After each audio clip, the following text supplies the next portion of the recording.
When you visit Disneyland or the Magic Kingdom, you enter the park and walk down Main Street, USA. Main Street has been an interesting land to me because it is supposed to imitate Marceline, Missouri, which is the town that, Walt Disney grew up in, but it's also the very first place that you walk in to the park, and it doesn't feel like any of the other lands because, for one, there's no big ride, there's one big attraction, but it's all shopping and eating, and it's retail, and it's supposed to replicate something very, very, very real, and I don't know, it just has a different sort of a feeling to it. Today, Main Street is an old Americana street with a lot of shops full of Disney merch, but when Disneyland opened, Main Street had buildings full of very odd shops and some very real businesses. There wasn't a major Disney presence on that street, but the street still did maintain that look and feel of an old American small town street. In fact, they might have actually done that look better and a little bit dirtier, but more accurate and better back then. But that's for you to decide by the end of the video. Today, we will delve into the bizarre opening day of Main Street, USA. This video will be broken into small chapters, just talking about each and every single individual location. So let's begin.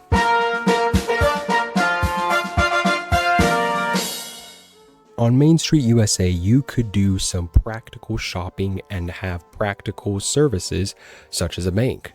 Bank of America had a physical location from July 17th, 1955, which is opening day, to July 28th, 1993. This was one of very, very few Bank of America locations, possibly the only one, that would operate on Sundays and holidays. Now, Bank of America did actually help finance films such as Snow White, Dumbo, and Bambi. By the time Disneyland was being built, Walt and Bank of America had a quite strong relationship, so Bank of America helped with the loans for both Disneyland and Walt Disney World. Now, a special detail of this bank is how Walt found an original 1904 bank vault from Mosler Safe Company, which is still there to this day, and you can actually see some stuff put in that bank vault. But back then, it was actually a practical one that they used for, storing money. Bank of America also sold some souvenir dollars at this bank. Let's listen to what the hosts of Podcast The Ride have to say about the bank in their episode about the weird things on Main Street. Well, you say it's mundane, but here's a description I read of what you could do there. There's a vault. You pass by the vault that is holding money and documents, and then the branch manager, Leo Wagman, sits in a nearby armchair behind a roll-top desk, nodding and smiling at the visitors. So you come back from Disneyland. How was Walt Disney's Disneyland? It was great. I saw Leo Wagman. Who's that? Is that a character from a movie? No, he's a guy at a bank. Like a fun movie about a bank, or the Mary Poppins bank? Mary Poppins bank guy? No, bank guy. Leo. He's a real branch manager for Bank of America. This guy is a famous Disneyland character, though. Now. We're getting him out here now. Yeah, we're getting the word out about Leo Wagman.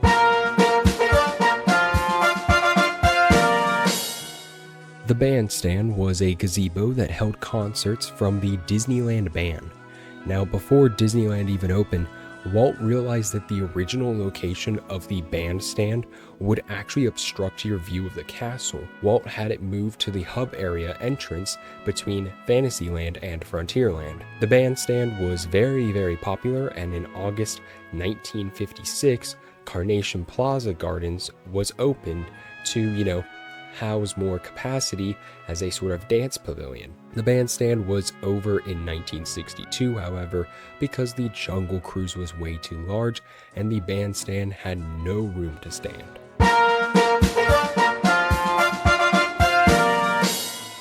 Grandma's Baby Shop was an actual store on Main Street. You could buy baby clothes, shoes, and accessories. Conveniently, the shop was placed right next to the lingerie store, which we will get to later, and is kind of a weird placement if you ask me. Grandma's Baby Shop opened with Disneyland and closed in September 1955, making it one of the shortest lived on this entire list.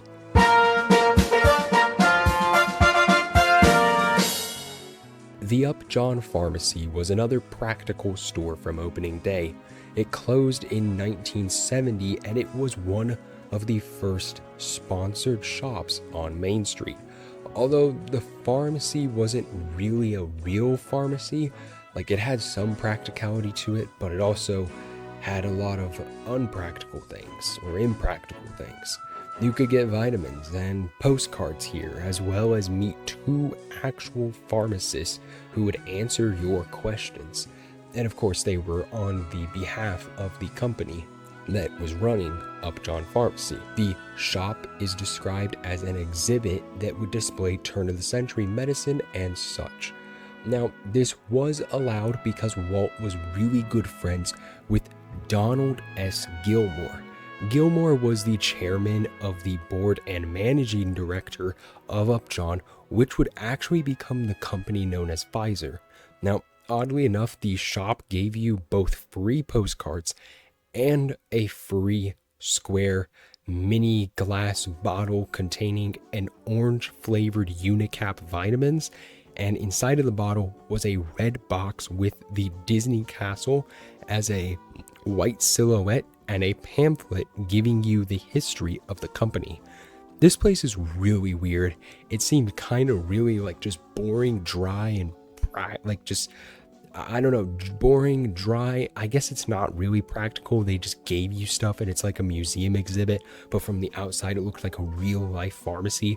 And then you go in and sure, it's set up that way, but it's not really that. It's just an exhibit. I just think it's really weird that at a time in Disney, you could go to a place that now would be Pfizer pitching you on why their company is so great and why you should, support them and whatever. It's a very, very bizarre sort of thing going on here.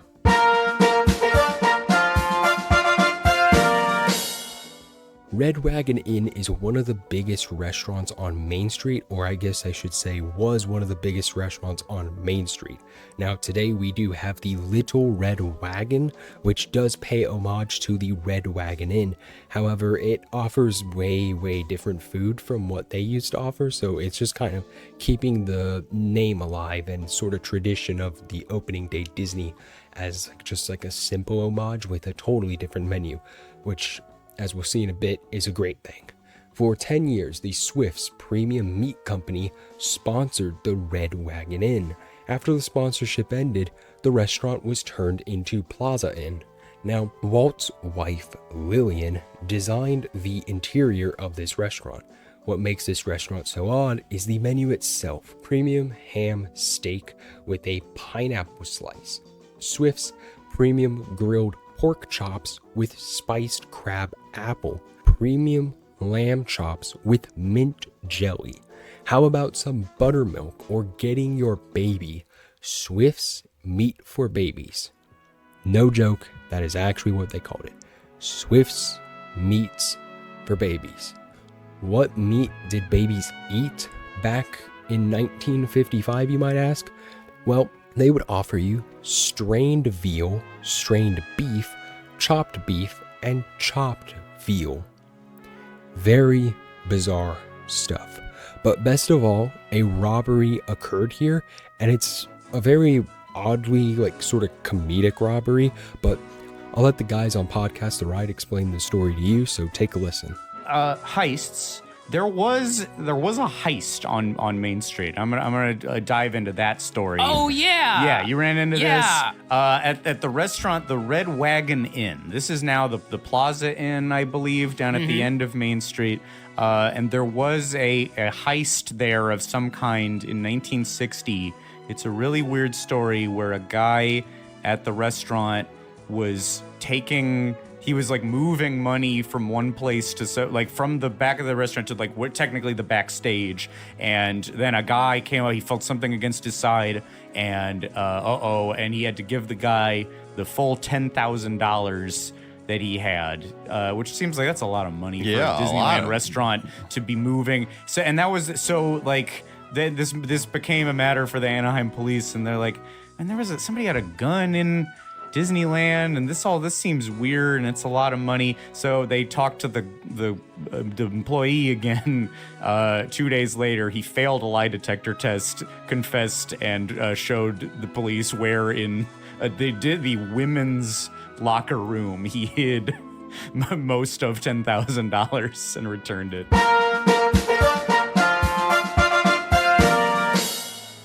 Now, the Wurlitzer Music Hall, I hope I pronounced that right, is one of the really coolest stores that old Main Street had, but it also was one that acted less as a store, more of a exhibit and a showcase where then you could contact people if you wanted to buy their products. You couldn't exactly walk out with a piano, but you could see the pianos and talk to some people, and I mean, you might have been able to buy some like smaller scale instruments, which is kind of funny and cool to think of. But it was like, oh, look at this guy, he's playing the organ or the piano. And talk to our associates. They have cards that they can give you if you want a piano, that sort of deal. So more in line with the pharmacy, just kind of like a showcase area. And actually Disney did use the space while it was still this to display some of their own upcoming attractions. One of the most prominent that I found was Space Mountain. They had some sort of little model there, which I think is pretty cool.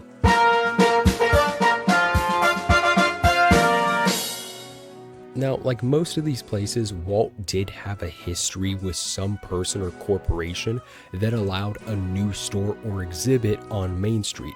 In 1933, Western Printing and Lithographing started their relationship with Disney. Western would then invest $200,000 in the creation of Disneyland Incorporated, giving them 13.8% of Walt's new theme park. Now, Storybook Shop was the shop that they ran on Main Street, and here you would get books and comics. Some people like to refer to this place as the arcade bookstore because it had a lot of different books, but sort of specialized in the comic area, which is understandable because I guess like Disney had their own comics, back in the day, so those were like a big part of this. But then the store was closed in 1995 because what ended up happening is this and a few of the shops were in the Crystal Arcade, which is like a sort of indoor mall thing. And when that got a refurbishment in 1995, they shut this store down and just put different stuff in there instead.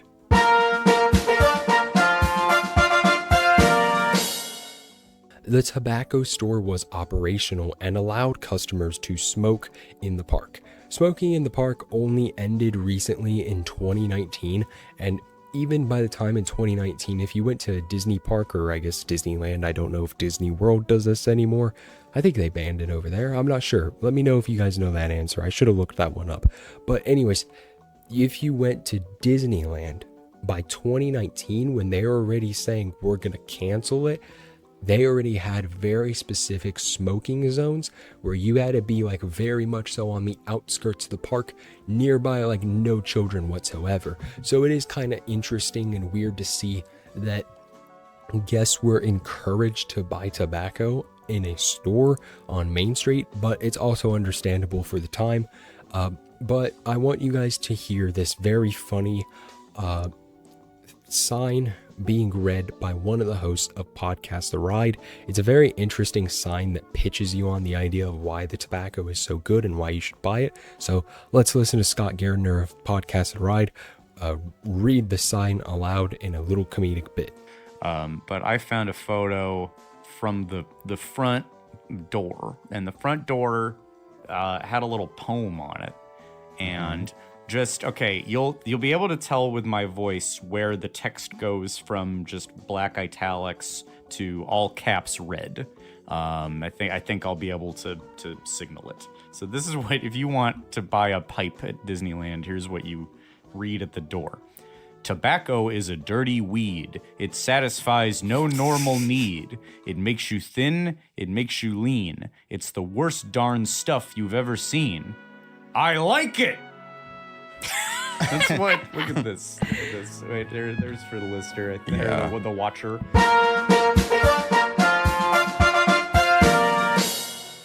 Now, before we get to the strangest and most insane place that I'm sure if you clicked on this video, you're just waiting for me to talk about it, we have to cover the Emporium. Now, the Emporium is still here today, much like the Crystal Arcade. However, the Emporium of 1955 is really different than the Emporium that we have today. The Emporium back then was themed as a turn-of-the-century department store, much like those that Walt would have actually been acquainted with, and it fit, in line with everything else being turn-of-the-century in Main Street. However, they advertised the Emporium as the place to get your Walt Disney merchandise. Remember how I said at the beginning of the video, if you go to Main Street today, it's like everything is just heavily Disney branded. Every single shop is not really like individual businesses or anything like that. Like there's a few sweet treat shops, but even those have all the Disney branding everywhere. Back then, they had like one place, and that was the Emporium. And even there, by all accounts, the branding, quote unquote, was horrible. The gear that they had was just not well made or not well branded. It just came off as like very bland and generic, and it just isn't what Disney merch today looks like. So that's a little interesting thing. Of course, they refurbished it over time, and now it's still standing, just like the Crystal Arcade got a refurbishment and still stands today.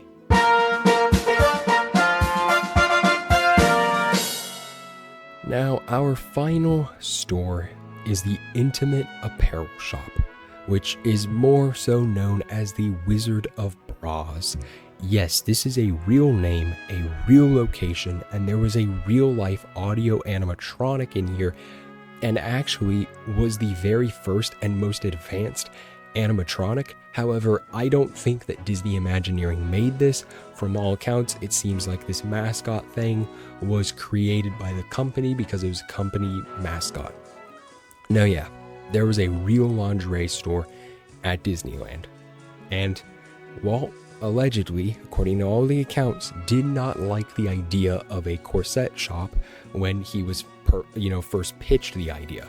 But he caved in because they needed to fill the spots in at Main Street because the park was looking dead. This was the only shop on Main Street with stairs and a porch to get in, which was made intentionally to deter kids from, being able to look inside and see something that they maybe shouldn't.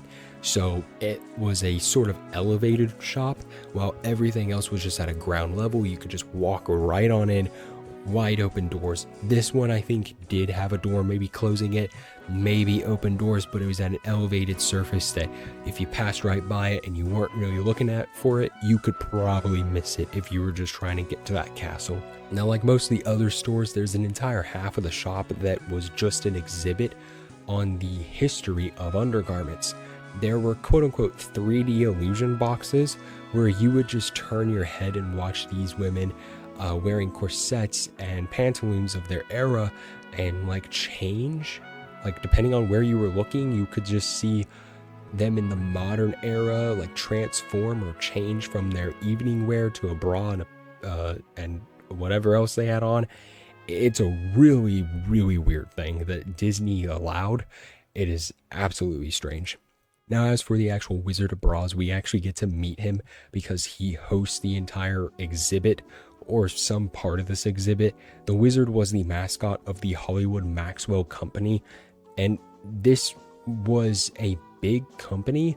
It had a big presence outside of Disney, but since this felt so out of place, and not even really people being revolted at the time, just people I'm not gonna buy this at Disney, why would I go to a theme park and buy this stuff here? The shop was then shut down January 1956, despite all the big success that the company had had outside of Disneyland and the good reputation it had outside of Disneyland.